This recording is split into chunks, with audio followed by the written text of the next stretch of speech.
Жигэдэрхий хол явж гэж айлс. Одоо эдгээр зүйлс чиний хяналтаас гарч байна. Найзууд чинь цугларч чадахгүй болсон.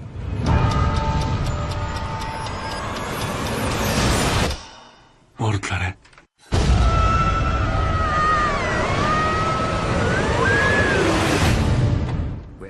Өдөр шөнө болох үед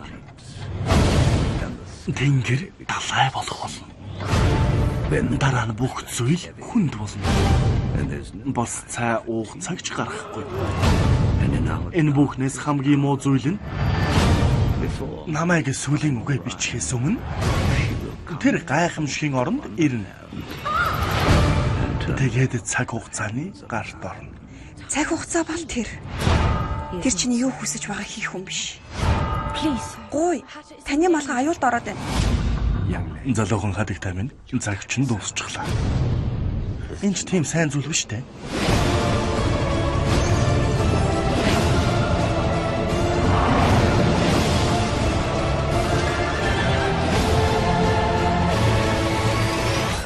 Сайн ойлс.